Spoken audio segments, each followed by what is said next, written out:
करा है और साथ ही टीसीएस पर भी बढ़िया एक्शन है।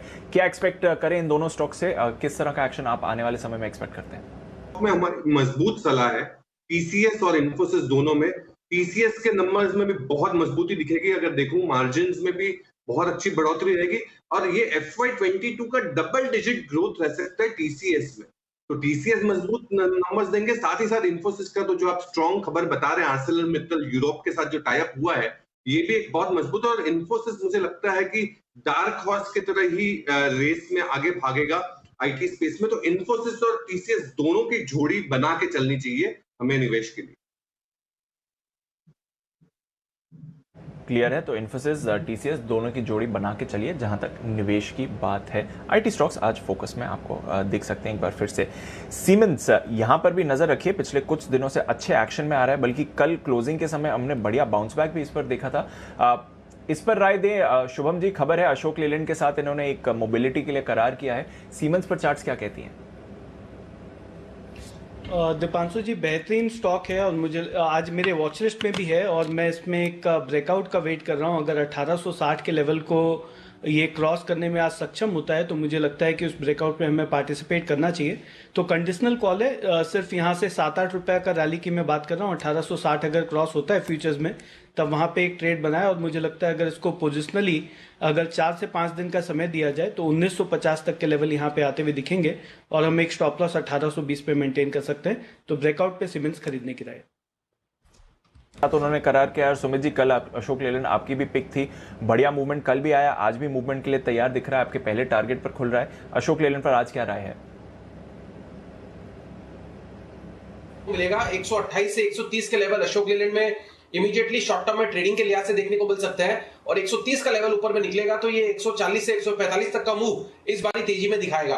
तो मेरे को लग रहा है कि अशोक लेलैंड में जिन्होंने पोजीशंस लिए पोजीशंस होल्ड करें, इमीडिएट टारगेट 128 से 130 के होंगे, फिर आने वाले दिनों में और ऊपर के लेवल अशोक लेलैंड में देखने को मिल सकता है। नजर बढ़िया एक्शन ये स्टॉक आने वाले दिनों में आपको दिखा सकता है।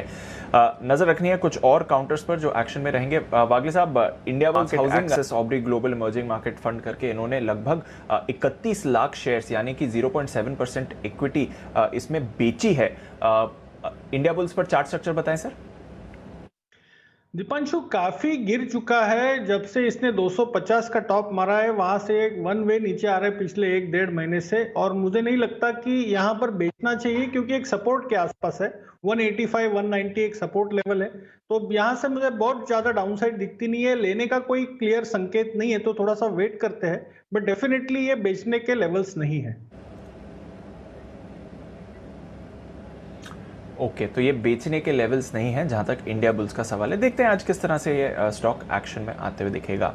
सिद्धार्थ जी, सीएलएसए की एक इंटरेस्टिंग रिपोर्ट आई है। उन्होंने कहा है कि सीमेंट पर जितनी तेजी आनी थी फिलहाल आ चुकी है। उन्होंने थोड़े टारगेट्स बढ़ाए हैं, कई जगह उन्होंने रेटिंग को आउट परफॉर्म पर भी दिया है, पर कई जगह अंडर परफॉर्म या डाउनग्रेड रेटिंग भी इन्होंने किया है और कह रहे हैं कि फिलहाल सीमेंट साइकिल पीक हो गया है। क्या ये राय माननी चाहिए? क्योंकि सीमेंट स्टॉक्स तो बढ़िया एक्शन में है, पर क्या आपको भी लगता है सीमेंट साइकिल पीक हो रहा है?